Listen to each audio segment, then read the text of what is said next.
అందమైన పల్లెటూరు. అక్కడొక పూజారిగారు ఉండేవారు. ఆ ఊరి ప్రజలందరికీ ఆయనే పౌరోహిత్యం చేసేవారు. ఆ కాలంలో పల్లెటూళ్లలో ప్రతి ఇంటి పెరట్లో ఏదో ఒక కూరగాయపాదు ఉండేది. పూజారిగారింట్లో కూడా వంగ, బెండ మొక్కలతో పాటు ఒక అద్భుతమైన కాకరపాదు ఉండేది. కాకరపాదు రహస్యం. ఆ ఇంట్లో పిల్లలు స్నానం చేసే వేడినీళ్లు, సున్నిపిండి నీళ్లు ఆ పాదు మొదట్లో పడేవి. అలా వేడినీళ్లు పడితే కాకరకాయలు విరగగాస్తాయని పెద్దలు చెప్పేవాళ్లు. నిజంగానే ఆ చెట్టుకి కుప్పలు కుప్పలుగా లేత కాకరకాయలు కాచేవి. అత్తగారి ఆంక్షలు, కోడలి ఆశ. పూజారిగారికి ఒక కొడుకు, కోడలు ఉండేవారు. కోడలికి కాకరకాయ వేపుడు, ఫ్రై అంటే ప్రాణం. కాని అత్తగారు మాత్రం చాలా పొదుపరి. అంత నూనె పోసి వేపుడు చేయడం మన వల్ల కాదు, పులుసు అయితే కొంచెం బెల్లం వేస్తే అందరూ తృప్తిగా తింటారు అని ఎప్పుడూ పులుసు మాత్రమే చేసేది. పాపం, కోడలు వేపుడు కోసం మనసులోని ఎంతో ఆశపడేది. అదృష్టం వరించిన రోజు.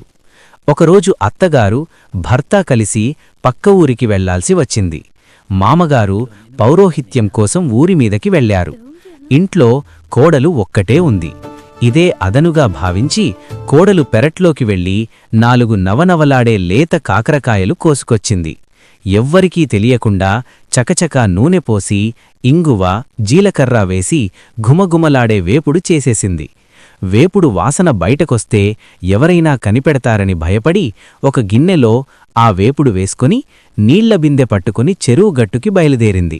దారిలో ఎవరూ చూడకుండా ఉండటానికి ఊరి చివర ఉన్న కాళికాదేవి గుడిలోకి వెళ్లి తలుపు జారేసి కూర్చుంది. అక్కడ అమ్మవారి ఎదురుగా కూర్చొని ఒక్కో ముక్క నోట్లో వేసుకుంటోంది. మధ్యలో దాహం వేస్తే అమ్మవారికి పెట్టిన నీళ్లు తాగేసింది. వేపుడు డ్రైగా ఉందని అమ్మవారి దీపారాధనలో ఉన్న నూనెను కూడా కొంచెం కూరలో వేసుకుంది. ఇది చూసి అమ్మవారు ఆశ్చర్యపోయి, ఏమిటి ఈ పిల్ల తెగింపు అన్నట్లు ముక్కుమీద వేలేసుకుంది. కోడలు తిన్న గిన్నె కడిగేసి ఏమీ తెలియనట్టు ఇంటికి వెళ్ళిపోయింది. కాని సాయంత్రం పూజారి గుడికి వెళ్లేసరికి అమ్మవారు ముక్కుమీద వేలేసుకొని శిలలా ఉండిపోయింది. ఈ వార్త ఊరంతా పొక్కిపోయింది. అమ్మవారికి ఏదో అపరాధం జరిగింది అని ఊరి జనమంతా గుమిగూడారు.